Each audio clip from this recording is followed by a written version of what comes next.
Hello and welcome to the Daily News Simplified, an answer to what, why and how of newspaper reading. Today we will be analysing the Delhi edition of the Hindu newspaper dated 28 April 2019.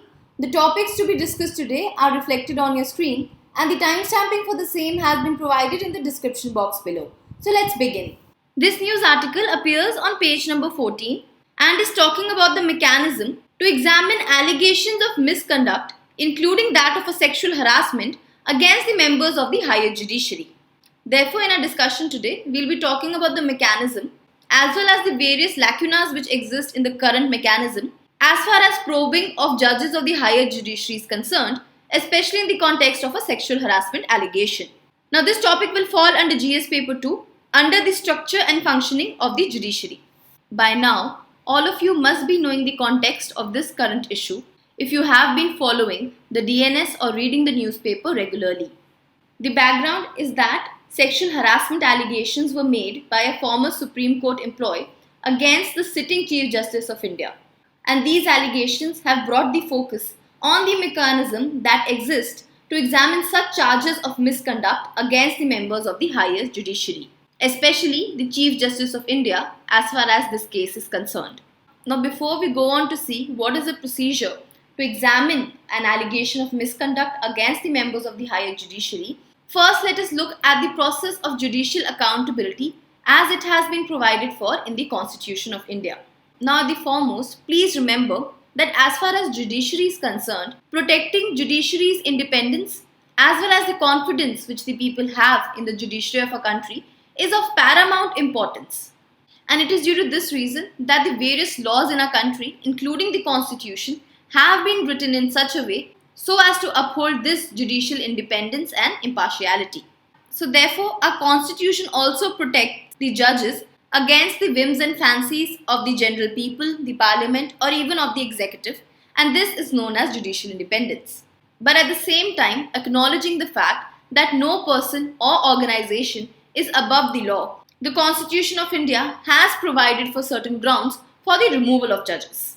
Now, Article 124, Subclause 4 clearly states that a judge of the Supreme Court shall not be removed from his office, and then it continues further and says in the end that such removal will only be on the ground of proved misbehavior and incapacity. So what is to be noted here is that the two grounds which are provided for in the Constitution is misbehavior and incapacity. But again, please focus on the word here, proved. Now this word proved here connotates that a judge of the Supreme Court will not be removed on a mere allegation of a misbehavior or incapacity, but that such a misbehavior and incapacity has to be proved. And therefore, in order to assure that whatever allegations are alleged, that allegations are true, the investigation into the charges against a judge of the Supreme Court is done by a committee of 3 members of the Parliament. Further, this article also states that the judge of the Supreme Court shall be removed only on an order by the President, which is passed after an address by each house of the Parliament has been presented. Therefore, it tells us that it is only the Parliament who can initiate the process of impeachment against a judge of the Supreme Court. And further, when this motion by the majority member of the Parliament is admitted, then an inquiry committee is constituted which looks into the charges. So basically the idea is that the entire process of impeachment of a judge of the Supreme Court is a very rigorous and difficult one, and it has been purposely made so in order to ensure the judicial independence. Moving ahead, Subclause 5 of Article 124 states that the Parliament may by law regulate the procedure for the Parliament address as well as the investigation and proof of this misbehavior and incapacity of a judge. Hence, in line with this article, the Parliament enacted the Judges Inquiry Act of 1968. And this Judges Inquiry Act defines the process through which the inquiry has to take place. Now, the agenda of our discussion is not going into the process of impeachment, and all these articles are stated to bring out this one fact in front of you. That is, that apart from the impeachment process as has been provided for under the Constitution, there is no other statutory mechanism currently available to examine the misconduct of judges. Because even under Article 124, the inquiry panel to investigate the charges is only constituted if the motion is admitted by the Parliament. So I hope you understand that the process to initiate an inquiry against the judge is a very rigorous and a tedious one and takes a lot of time. Hence, apart from impeachment, we have no other statutory mechanism to investigate charges against any judge of the Supreme Court. But having said so, please remember the word here is statutory. And this does not mean that we do not have any mechanism apart from the impeachment under the Constitution to examine the misconduct of the judges. The other procedures to examine the misconduct of the judges is firstly the Gender Sensitization Internal Complaints Committee of the Supreme Court, which is specifically to deal with cases of sexual harassment. And the second is the in-house procedure, which looks into the allegation of misconduct. And of course, here also misconduct will include allegations of sexual harassment. So let us see how these two mechanisms work and which amongst these two are applicable to the Chief Justice of India. Let us first understand about the Gender Sensitization Internal Complaints Committee. Now, following the Sexual Harassment of Women at Workplace Prevention, Prohibition and Redressal Act of 2013, which said that every institution in our country which has more than 10 employees must have an internal complaints committee. And thus, accordingly, even the Supreme Court of India constituted an internal complaints committee which was known as the Gender Sensitization Internal Complaints Committee. Now, this committee deals with complaints of sexual harassment on the premises of the court. Premises of the court would mean the library, the cafeteria, etc. That is, anything which comes within the court area would come under the premises of the court. But now the issue with the GSICC is that it is applicable to only lawyers, staffers and any other member employed within the Supreme Court. And when it comes to probing allegation of sexual harassment made against the judges, it is pretty much powerless. Now, the very logical reason behind this, that it is the Chief Justice of India himself who appoints the members of this internal complaints committee. And further, when an allegation or a complaint of sexual harassment is received, this internal complaints committee constitutes a subcommittee to inquire into that charges, and this subcommittee also has members, and this subcommittee has members which is recommended by the CJI. So you basically see, if the CJI was to fall in the purview of this GS internal complaints committee, then it would be again a case of conflict of interest because the CJI will not recommend any action against himself. So now in the court, what happens when a sexual harassment allegation is received against any judge, then for that judge an in-house procedure is applicable. But again, please bear in mind that this in-house procedure against the judge is also initiated by the Chief Justice of India. Therefore, the next mechanism which the Supreme Court has to examine the allegations of misconduct is the in-house procedure, which deals with cases related to the CJI. Let us now talk about the in-house procedure for examining the allegations of a misconduct. Now, the allegations of misconduct against serving judges of the higher judiciary are dealt through an in-house procedure. Now, most of the complaints are regarding judicial conduct, where many of the times the parties which are aggrieved by the outcome of the cases file a complaint against the judge. Now, as far as the history of this in-house procedure is concerned, it is a very lengthy one and is out of the scope of your UPSC examination. But you should know that this in-house procedure was formally adopted in the year 1999. However, the in-house procedure was not made public for many years, and it was only in the year 2014 when the Supreme Court directed to make this in-house procedure public for the sake of transparency. Now, as far as the cases are concerned, this in-house procedure envisages three situations. The first is that if a complaint has been lodged against the judge of a high court. Now, when a complaint is received against a high court judge, the Chief Justice concerned of that high court will examine it. Now, if the Chief Justice of the High Court finds that this complaint was frivolous or was related to certain judicial matter, then it may dispose of the case or just file a simple complaint and thereby then inform the Chief Justice of India about the decision taken by him or her. But now, if it is found that the allegation is of a serious nature, then the Chief Justice of the High Court will get a response from the judge concerned, that is the judge against whom a complaint has been filed. And further then, if the Chief Justice of the High Court is satisfied with the response, then the Chief Justice of the High Court may close the matter and then will inform the Chief Justice of India accordingly.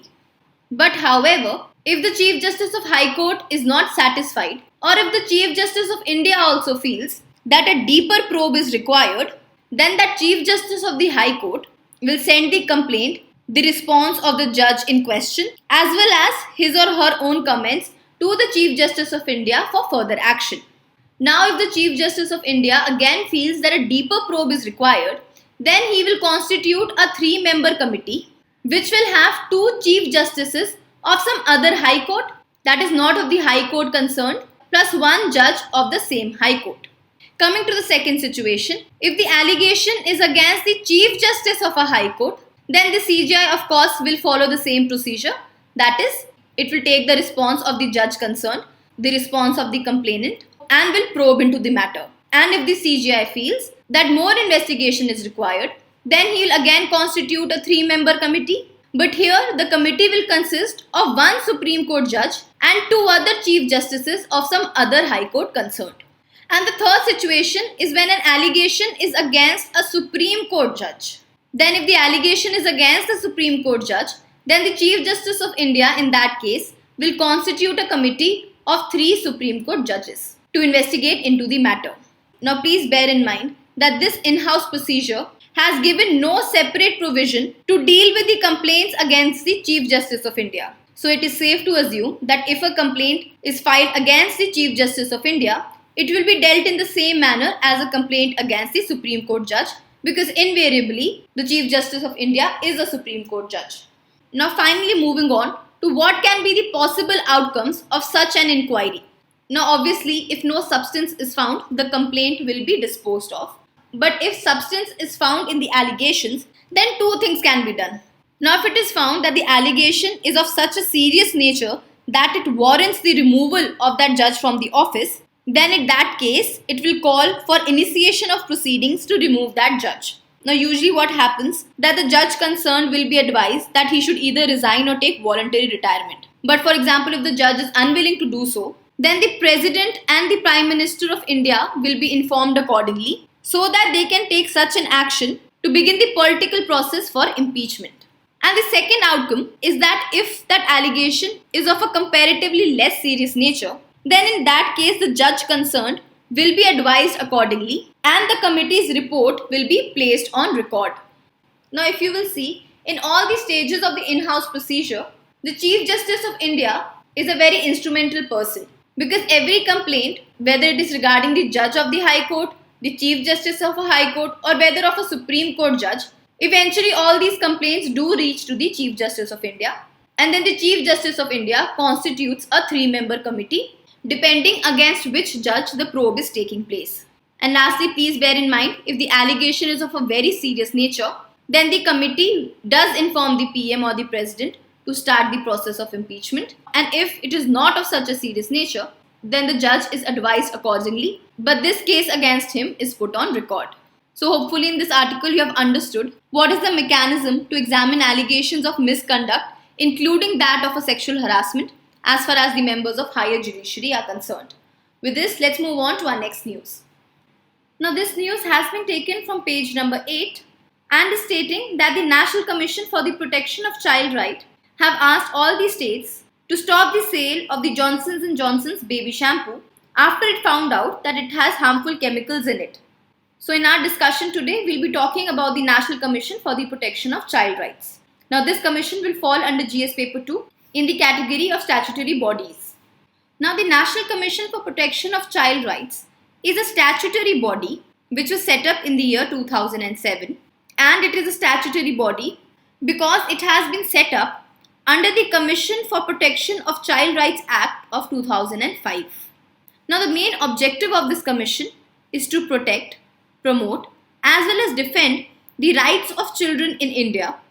Further, this commission's mandate is to ensure that all the laws, policies, programs as well as the administrative mechanisms in India are in consonance with the United Nations Convention on the Rights of the Child 1989, which India had ratified in the year 1992.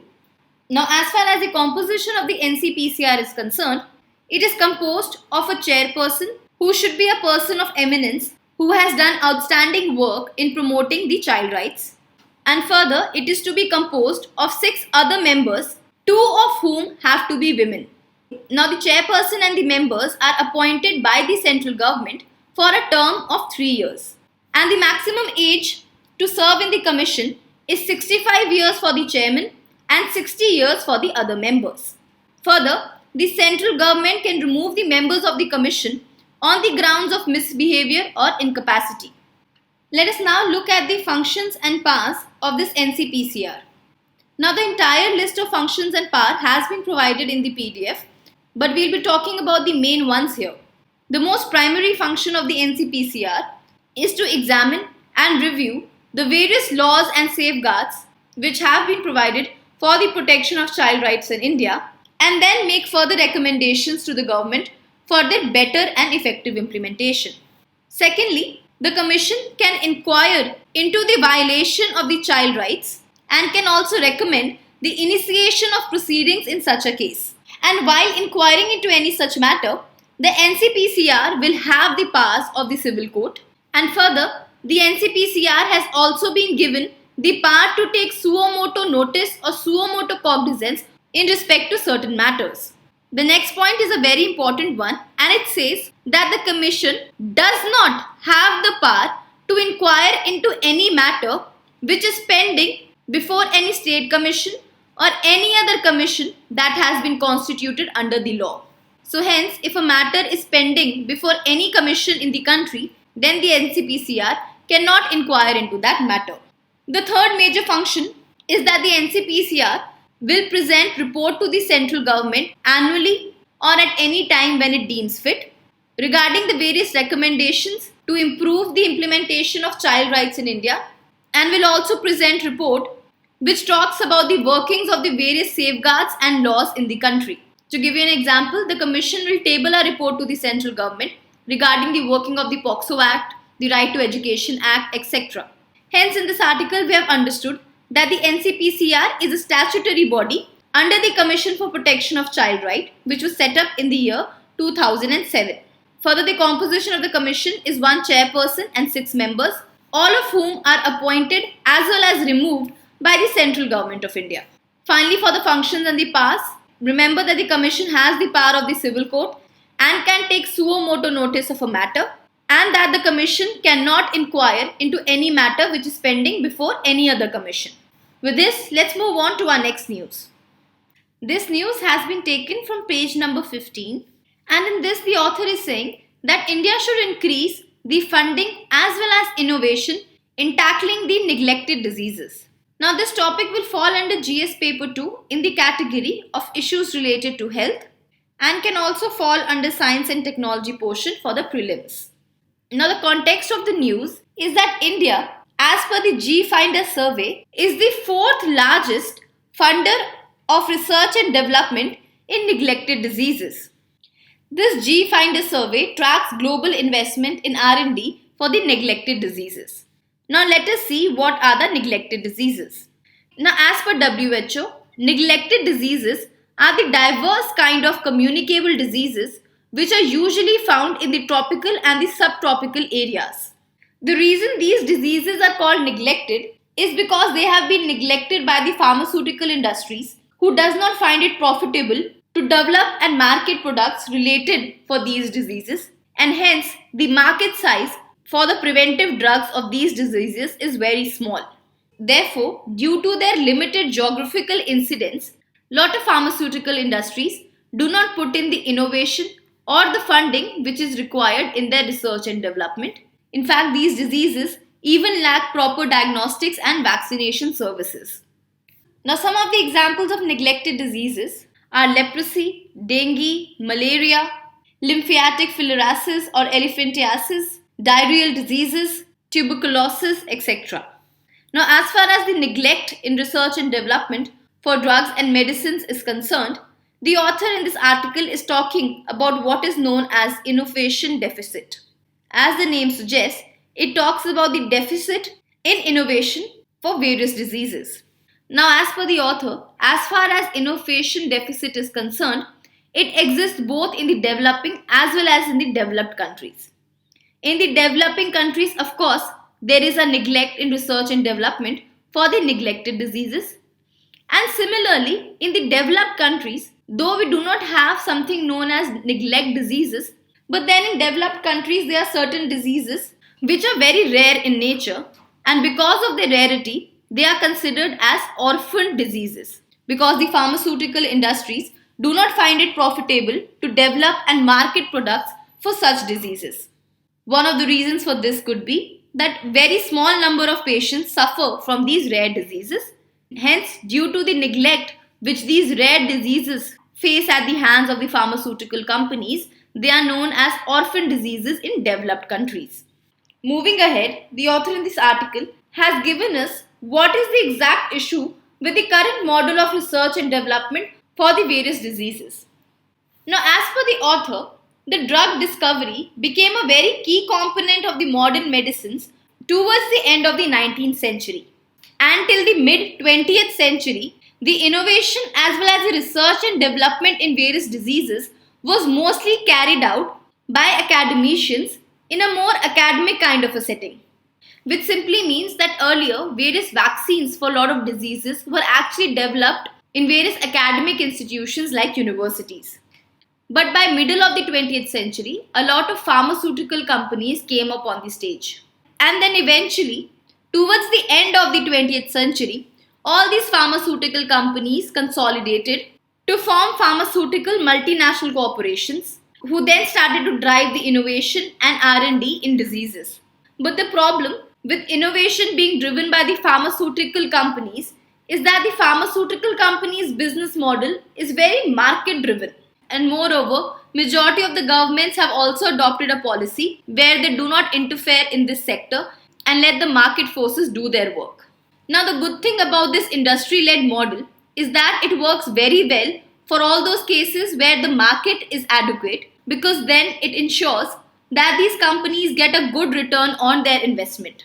But on the flip side, if the market size of the disease is not attractive or is rather very small, then this pharmaceutical industry does not make much investment for that disease. So hence, because the pharmaceutical industry does not find it profitable to develop and market products which is intended for very small number of patients only, certain diseases are neglected and hence are known as neglected diseases. Now in the conclusion, the author has provided us with certain suggestions to improve the situation of neglected diseases in our country. Now firstly, the author says that when the market forces fail, the government should have public policies in place in order to address the issues. And for this reason, he has suggested that various governments as well as patient organizations should have certain policy incentives which will encourage the pharmaceutical companies to increase the innovation and research and development for such neglected diseases. Secondly, in addition to having policy incentives, the government should also have policy interventions and has provided the example of the United States Orphan Drugs Act. Now, as discussed, since the orphan drugs are neglected in the United States, the US has enacted a separate act known as the Orphan Drugs Act, which has a lot of policies in it, ranging from drug development to tax credits, faster regulatory approvals, etc. Hence, the author says that India should also learn from such example and come out with a special policy intervention to address the innovation deficit as well as for the treatment of such neglected diseases. And lastly, the author is saying that India should establish a biomedical observatory which will record as well as monitor the ongoing research and development in neglected diseases and can help the government to ensure the effective disbursal of the limited resources which the government have by identifying research gaps as well as by recommending certain corrective measures. Hence, as a recapitulation, remember that neglected diseases are certain communicable diseases found in the tropical areas for whom there is a lack of innovation, research and development as well as funding from the pharmaceutical sector. And the main reason for such neglect is the current model of research and development where the pharmaceutical companies are driven by the market forces and do not make investment for diseases who have a very small market. And as a way forward, remember that the government should have various policy incentives as well as policy interventions to correct this innovation deficit for the neglected diseases and to have better policies for their drug development. And lastly, the government should establish a biomedical observatory which will monitor the ongoing research and development in neglected diseases and will make recommendations accordingly to the government. With this, let's move on to our next news.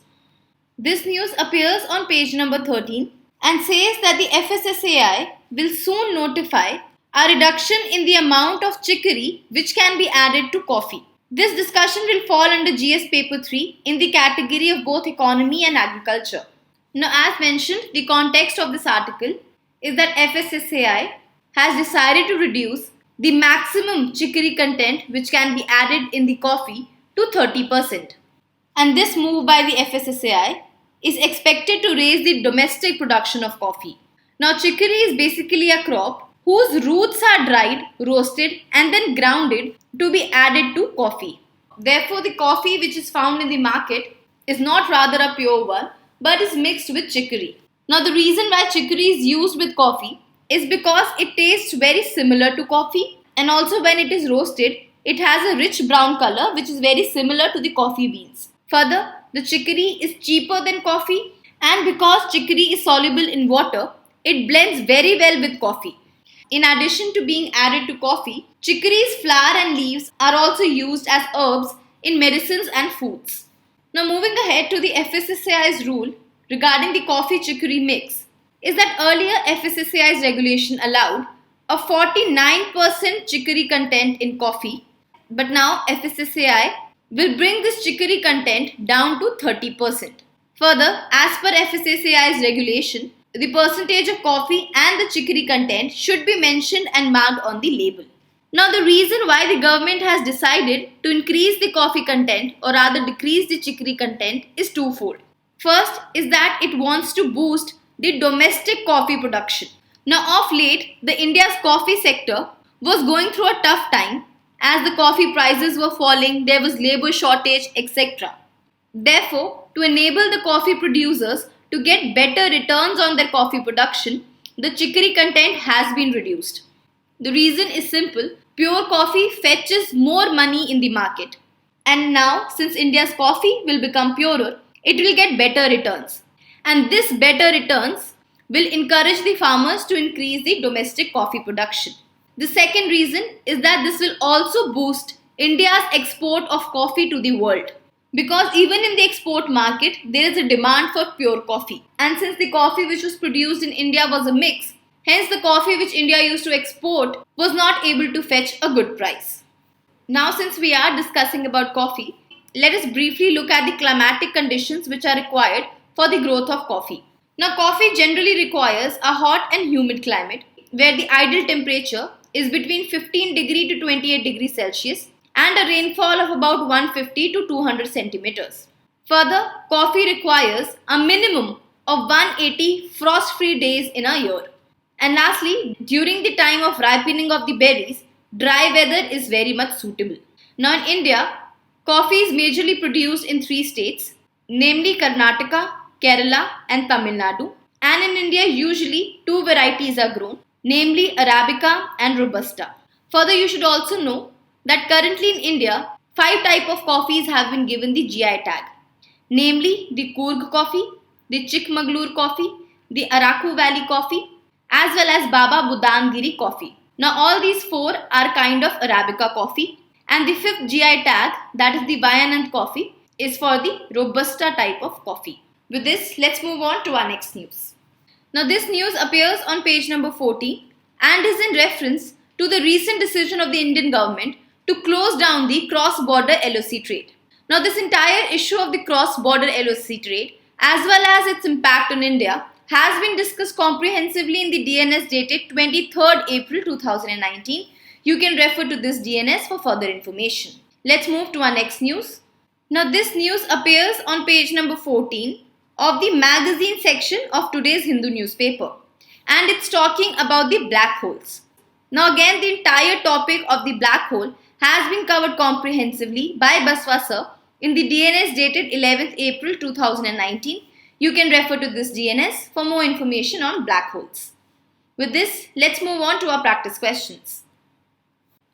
Now, based on our discussion, here is the first set of prelims practice question Please pause the video and we'll discuss the answer after 5 seconds. Question number 1 reads, which amongst the following are neglected diseases? First, elephantiasis, this is correct. Second, leprosy, this is also right. Third, snakebite, this is also correct. And fourth, soil transmitted helminthic infections, this is also correct. Hence, the right answer is C, 1, 2, 3 and 4. Question number 2 is in reference to the National Commission for Protection of Child Rights. The first statement, it is a constitutional body under Article 338. This is incorrect. It is not a constitutional but a statutory body set up under the Commission for the Protection of Child Rights in the year 2007. Article 338 is with reference to the National Commission for the Scheduled Castes. Second, it cannot inquire into a case which is pending with the other commission. This is correct. Hence, the right answer to this question is B, 2 only. Moving ahead, here is the next set of prelims practice question. Please again pause the video and we'll discuss the answer after 5 seconds. Question number 3 is with respect to coffee. First, Karnataka is the leading coffee producer state in India. This is correct. Second, Arabica and Robusta are the main types of coffee grown in India. This is also correct. Hence, the right answer is C, both 1 and 2. Question number 4 is with respect to removal of a Supreme Court judge. The first, they can only be removed on the ground of proved misbehavior and incapacity. This is correct, as has been given under Article 124, Clause 4. Second, allegations of misconduct against the judges are dealt through the in-house procedure of the Supreme Court. This is also correct. The second statement is not a constitutional mechanism but is more like an executive mechanism which has been developed by the Supreme Court to investigate into cases of misconduct. Because as discussed under the Constitution, if an inquiry has to be done on the conduct of the judge, then first a motion to that effect has to be admitted by both the houses of the Parliament, which is a lengthy process. Therefore, the right answer to this question is C, both 1 and 2. With this, we come to an end for today's discussion. Let's move to the question for the day.